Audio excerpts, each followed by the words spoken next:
शिव महापुराण की।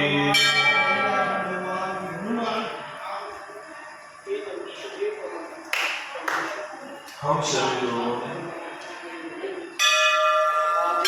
कल शिव महापुराण अंतर्गत बहुत ही सुंदर शिव चर्चा को सुना था। आप लोग बताइए, कल हम सब लोगों ने कौन सी कथा सुनी थी? क्या समझा?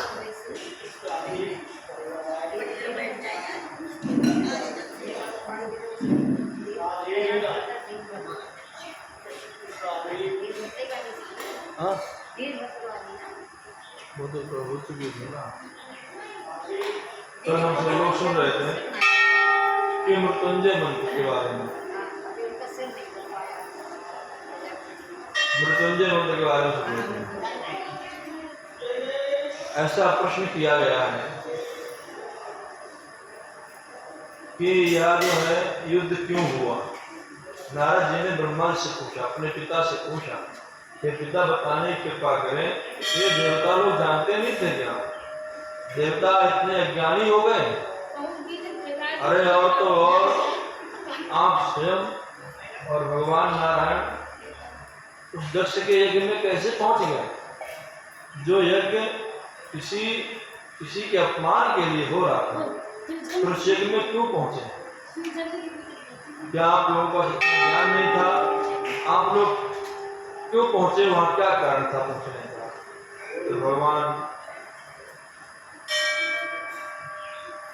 श्री ब्रह्मा जी कहते हैं, बेटा नारद सिंह, बेटा नारद, तो तुमने प्रश्न किया है बहुत सुंदर है, इसके पीछे कारण है। वह कारण ये था कि महर्षि दधीचि जो चिवन के पुत्र हैं, नाम सुना होगा चिवन ऋषि का, चिवन प्रयास खाते हो आप लोग। चिवन ऋषि के लिए बनाया गया था। उन्हीं के पुत्र हुए दधीचि। दधीचि के एक मित्र थे, इनका नाम था राजा क्षुभ। राजा क्षुभ की इनकी बड़ी मित्रता थी, लेकिन आपस में हमेशा स्वार्थ का द्वेष बढ़ता चला गया। राजा कहते थे कि जो है राजा श्रेष्ठ होता है, सभी प्राणियों में राजा श्रेष्ठ होता है, तो राजा को दंड देने का भी अधिकार होता है और राजा अपनी प्रजा की सुरक्षा करता है, इसीलिए सभी प्राणियों में श्रेष्ठ राजा होता है। सर्वदेव मयो नृपः, सब देवताओं का स्वरूप राजा ही होता है।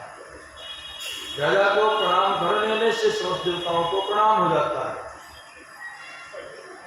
शुभ ये बात कहते थे और दधीचि मुनि इस बात को स्वीकार नहीं करते थे। दधीचि कहते थे कि नहीं, सर्वश्रेष्ठ तो तपस्वी होता है।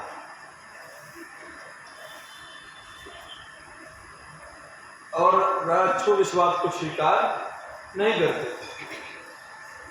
स्वदेशे पूज्यते राजा विद्वान सर्वत्र पूजे। जो विद्वान है, जो तपस्वी है, उसकी सर्वत्र पूजा होती है और वो सर्वश्रेष्ठ। स्वदेशो पूज्यते राजा, राजन तुम्हारी तो केवल मात्र उसी देश में पूजा होगी जहां के तुम राजा हो। इस बात को स्वीकार नहीं करते थे। इन दोनों में मित्र थे, आपस में मित्र होने के बावजूद भी दोनों इतना तनाव बढ़ता चला गया, दोनों अलग हो गए।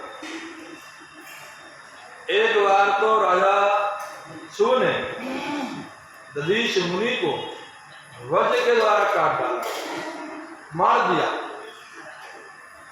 और दधीच मुनि मर गए। लेकिन जिनके वंश में उत्पन्न हुए शुक्राचार्य के वंश में, शुक्राचार्य जी पता चला कि हमारे जो है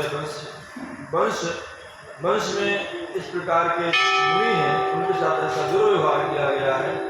तो शुक्राचार्य जी आए और शुक्राचार्य ने मृत्युंजय मंत्र के द्वारा ओम त्र्यंबकं यजामहे सुगंधिं पुष्टिवर्धनम् उर्वारुकमिव बन्धनान् मृत्योर्मुक्षीयमामृतात्। इस मंत्र के द्वारा उनके ऊपर जल आमंत्रित करके डाला और जो उनके अंग काट दिए थे उनको यथास्थान रख दिया, सब जुड़ गए और पुनः दधीचि जीवित हो गए। और दधीचि को इसी मंत्र का उपदेश दिया शुक्राचार्य ने। शुक्राचार्य ने कहा कि तुम इस मंत्र को ग्रहण करो, इस मंत्र की तपस्या करने के बाद तुम अजय हो जाओगे, तुम्हें कोई जीत नहीं सकता है, तुम्हें मृत्यु का भय नहीं रहेगा, मृत्यु भी तुम्हारे सामने हार जाएगी। इसका नाम है मृत्युंजय, जो मृत्यु पर भी विजय प्राप्त कर दे। ये उस देवता का मंत्र है और उपदेश दिया मंत्र का।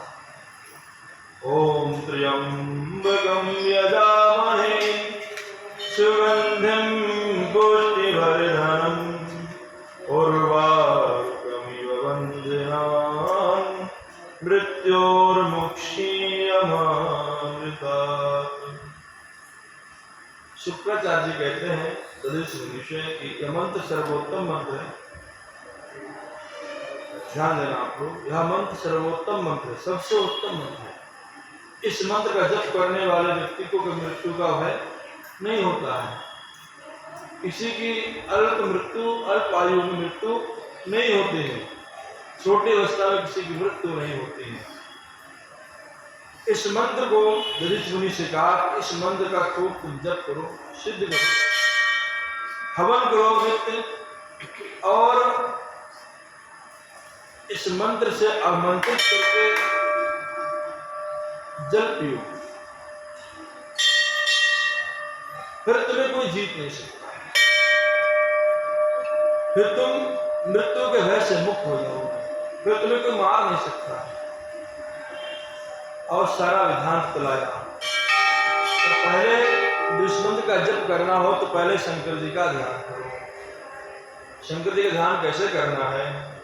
हस्ताम्बोधिवस्त्रकुम्भयुगला रुद्रचातोऽयं शिरः चिन्तन्तं करयोर्युगेन दत्तं स्वाङ्गेशकुम्भौ करौ अक्षास्रामृगहस्ताम्बुजजगतं मूर्धश्चन्द्रास्रवत् हेयो भजे श्रीजं यक्षं च मृत्युंजयम्। कहा कि इस मंत्र के द्वारा भगवान शिव का ध्यान करो, ऐसा ध्यान करो कि भगवान शिव दो हाथों में कुंभ लिए हुए हैं, कलश लिए हुए, और दो हाथों से उनसे जल निकाल करके अपने मस्तक को सींच रहे हैं, अपने मस्तक पर ही डाल रहे हैं। ऐसा ध्यान करो। वह रुद्राक्ष की मालाएं पहने हुए हैं, मृमुद्रा धारण किए हुए हैं, कमल के आसन पर बैठे हुए हैं, और चंद्रमा जिनके मस्तक पर अमृत हमेशा बहता रहता है, चंद्रमा से अमृत निकलता रहता है, और भगवान का पूरा शरीर उस अमृत से भीगा हुआ है। ऐसा भगवान शिव का तुम ध्यान करो, चिंतन करो, उसके बाद न्यास करो, और न्यास करने के बाद इस मंत्र को जपो, जप करो। जप करने से जपा सिद्धि, जपा सिद्धि, जप करने से मंत्र सिद्ध हो जाएगा, और जब यह मंत्र सिद्ध हो जाए फिर तुम समझ लेना अब तुम अजय हो चुके हो, अब तुम मृत्यु के भय से दूर हो चुके हो। महर्षि दधीचि ने ऐसा ही किया, इस मंत्र का निरंतर जप किया, और निरंतर जप करने के बाद उन्होंने भगवान शंभु को अपनी आराधना के द्वारा मृत्युंजय भगवान को संतुष्ट कर दिया। मृत्युंजय भगवान उनके सामने आकर के प्रकट हो गए और कहा, दधीचि तुमने बड़ी कठिन तपस्या की, बताओ क्या चाहते हो, वरदान मांगो। दधीचि ने कहा कि प्रभु मुझे आप 3 वरदान दीजिए,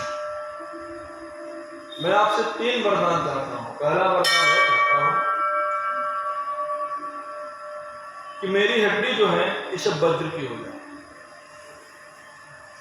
और मेरा कोई वध ना कर सके, अवध हो जाऊं, मेरा कोई वध ना कर सके, मैं चाहता हूं कि सर्वत्र में अधीन रहूं। पहला वरदान था मेरी हड्डी वज्र की हो जाए, दूसरा मेरा कोई वध ना कर सके, और तीसरा वरदान है कि मैं हमेशा अधीन रहूं। अधीन मतलब मैं कभी दुखी ना हूं, कभी दीन ना हूं, किसी के सामने गिड़गिड़ाऊं नहीं। भगवान ने कहा ठीक। भगवान त्र्यंबकेश्वर अर्थात 3 गुणों से संपन्न है, तो उन्होंने तीनों वरदान दे दिया। ठीक है, दधी जी भगवान शिव ऐसे परम कृपालु हैं जो देते समय जब सोच विचार नहीं करते क्या हम देते।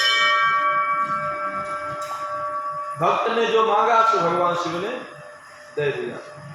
तो आज भगवान शिव ने 3 वरदान दिए। ठीक है, तुम्हारी हड्डी वज्र की हो जाएगी। दूसरा, तुम अवध हो जाओगे, तुम्हारा कोई वध नहीं कर सकेगा। तीसरे, तुम अधीन हो जाओगे, तुम्हारे अंदर दीनता नहीं रहेगी, हमेशा प्रसन्न रहोगे। अब ध्यान देना, यदि तुम्हारा कोई बहुत मित्र हो, खास पड़ोसी हो, तुम्हारा कोई रिश्तेदार हो, तुम उसे जलाना चाहते हो, जलाने के लिए कुछ आपको विशेष कुछ करना नहीं है, केवल उसके सामने हंसते मुस्कुराते रहो, वो अपने आप जल के लाख हो जाएगा कि भाई इसको कौन सी धन संपत्ति हाथ लग गई है, इसके ऐसा क्या हाथ में लग गया है जो ये हमेशा हंसते मुस्कुराता रहता है, इसके पास कोई दुखी नहीं आता है, उसके सामने तो दुख प्रकट मत करो। अब लोग अपने आप जलने लगेंगे आपसे।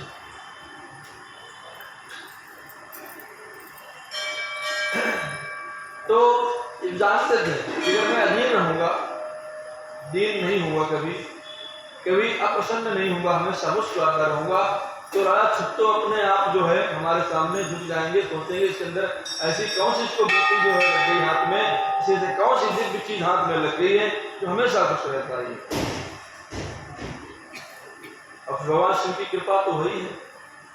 3 वरदान पा करके दधीची छू के पास में गए।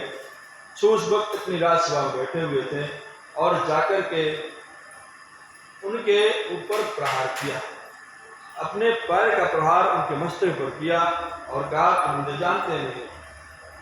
शिव को बड़ा खराब लगा कि देखो पहले ये वरदान क्या पा गया कहीं से। उन्होंने वज्र चलाया और वज्र का कोई प्रभाव नहीं हुआ, तो समझ गए कहीं से वरदान पा करके आया। तो वह तत्काल छू जो थे सोच लगे, विचार कर लगे मन के अंदर क्या करूं मैं। तो वह भगवान नारायण की तपस्या करने के लिए जंगल में गए और उन्होंने भगवान नारायण को अपनी तपस्या के द्वारा छू ने संतुष्ट किया। भगवान नारायण जब उनके सामने प्रकट हुए, कहा भाई तुम क्या चाहते हो, वरदान मांगो। शिव ने कहा महाराज मैं वरदान यह चाहता हूं क्योंकि दधीची ने मृत्युंजय भगवान की तपस्या करके उनको प्रसन्न कर दिया और उनकी तपस्या के बल पर उसने मेरा बड़ा अपमान किया, उसने मेरी लात मारी।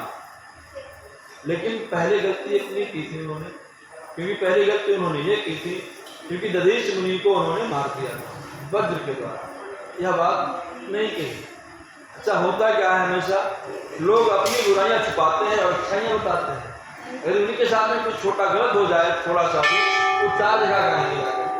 तो वही शिव ने किया। शिव ने सबसे कहा भाई दधीच ने बड़ा अपमान किया है, राज में मुझे लात मारी आकर के, मैं तो राजा हूं और राजा का अपमान करना बहुत बड़ा अपराध होता है।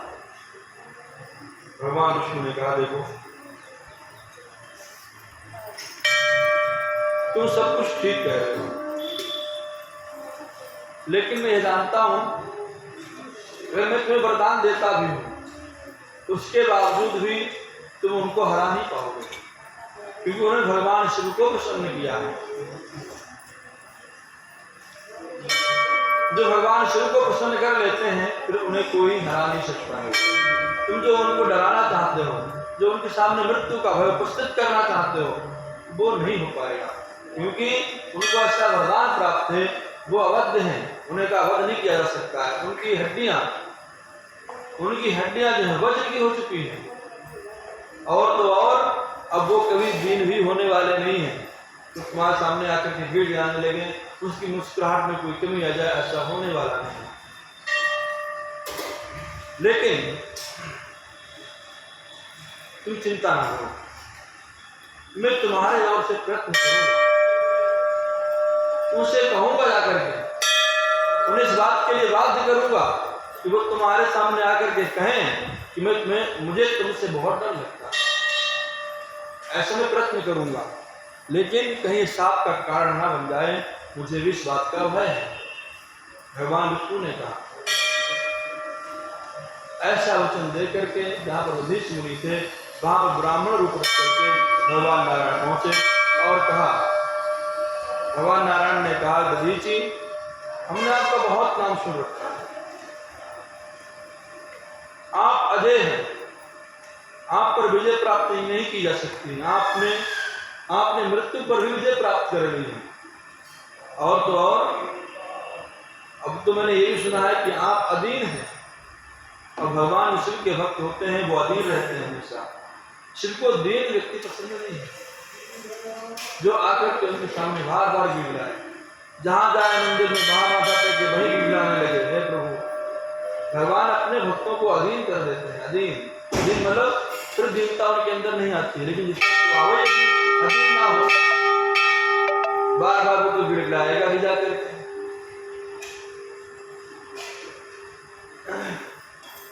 भगवान नारायण ने कहा कि देखो, मैं ये चाहता हूं, हे शैव शिरोमणि दधीचि, मैं ये चाहता हूं कि तुम जो है राजा शिव के पास चलो और उनके पास चल करके कहो कि मुझे तुमसे डर लगता है, मुझे तुमसे डर लगता है, मर रखने के लिए कह दो चल करके। दधीचि ने कहा, देखो हम जानते हैं तुम ब्राह्मण रूप रख करके मेरे सामने आए, तुम कोई साधारण नहीं हो, तुम साक्षात नारायण, कमलापति, लक्ष्मीपति, साक्षात विष्णु हो। इसीलिए सबसे पहले अपना ये जो भेष रख करके आए हो, भेष क्या है? मुझे झूठ बोलना नहीं आता है, और मैं झूठ नहीं बोल सकता हूं चल करके कि मुझे तुमसे डर लगता है। मुझे किसी से भी भय नहीं लगता है, मुझे आप से भी कह दिया कि मुझे आपसे भी भय नहीं लगता है, क्योंकि मेरे अंदर भय है ही नहीं। भगवान शिव ने मेरे भय को अंदर से बाहर निकाल दिया। अब मैं अभय हो गया हूं, और मैं जानता हूं मुझे कोई जीत भी नहीं सकता है, मुझे कोई मार भी नहीं सकता है। पहली बात तो मैं अबद्ध हो चुका हूं, अबद्ध मतलब मेरा वध नहीं हो सकता। भगवान शिव की मेरे को ऐसी अनुकंपा, ऐसी कृपा है, और तुम उस बात के लिए मुझे बार बार मत कहो कि तुम चल करके कहो, तुम चल करके कहो। मैं शुरू से कदापि ये नहीं कह सकता हूं मुझे तुमसे डर लगता है। भगवान नारायण ने बहुत जोर दिया कि नहीं महाराज, चलो आपको चलना ही पड़ेगा। जो भगवान के साथ में देवता नारायण ने देवताओं को बनाया उपस्थित, पहले तो उन्होंने उस देवताओं को बना करके माया रची, वो सब के सब नष्ट हो गए दृष्टि पड़ते दधीचि की। फिर उन्होंने अपने ही रूप के बहुत से देवता बना दिए। दधीचि ने कहा, देखो मुझे परेशान मत करो, और मैं चल करके बात नहीं बोल सकता हूँ, कदापि नहीं बोल सकता हूँ कि मुझे भय लगता है। फिर उसके बाद देवताओं को बुलाया, देवताओं से भी कहलवाया। दधीचि ने कहा, नहीं, मैं झूठ नहीं बोल सकता हूँ, जिस मुझे परमेश्वर ने मुझे अभय बना दिया है, मुझे अभयत्व प्रदान कर दिया है, तो फिर मैं क्यों कहूँ जाकर के लोगों से मुझे तुमसे डर लगता है। मैं इस बात को नहीं कह सकता हूँ। और जब ज्यादा दुस्साहस किया, क्रोध करने लगे, तो उन्होंने फिर क्रोध में आकर के कहा, देखो देवताओं, तुम सब बार बार मुझे परेशान कर रहे हो, मैं तुम सबको शाप देता हूं कि तुम सब जो है भगवान रुद्र के द्वारा प्रताड़ना पाओगे, दुख पाओगे। तुमने बार बार अपमान किया है, मैं तुमसे कितनी बार कह रहा हूं कि नहीं मुझे डर नहीं लगता है, तुम बार बार मुझसे कह रहे हो कि चलो बोलो चल करके मुझे डर लगता है। तो जबरदस्ती बहुत प्रयास करने के बाद उस वक्त नारद जी ब्रह्मा जी कहते, ब्रह्मा जी मैं भी वहां पर पहुंचा राजा शिव को लेकर के, और शिव से मैंने कहा कि देखो तुम जाकर के इनसे संन्यास लो। जो सत्य है वो सत्य ही रहेगा, वो कभी ये सत्य में बदला नहीं जा सकता। भले आप कह दो कि अभी रात है, लेकिन आपके कहने से रात नहीं हो जाएगी, वो दिन ही रहेगा। और जब रात हो तुम कहो नहीं दिन हो गया है, तुम्हारे कहने से दिन तो नहीं हो जाएगा ना, वो रात ही रहेगी। इसी प्रकार ब्रह्मा जी ने समझाया जो सत्य है वो सत्य है, इसलिए तुमसे क्षमा याचना करो हे दधीचि कि तुम मुझे क्षमा करो। दधीचि मुनि से शुभ ने क्षमा याचना की और वही आगे चलकर ब्रह्मा जी कहते नारद से बेटा नारद, उसी शाप के कारण इस सब के सब देवता अज्ञानियों जैसा व्यवहार करने लगे थे और साक्षात नारायण और मैं भी उस यज्ञ में जाकर के पहुंच गया। शिव के विरुद्ध यज्ञ हो रहा था, अन्यथा मैं कहाँ जाने वाला था, न विष्णु कहीं जाने वाले थे, न देवता कहीं उस यज्ञ में जाने वाले थे, लेकिन वो दधीचि का साथ होने के कारण हम सब उस यज्ञ में पहुंचे थे। शंकर भगवान की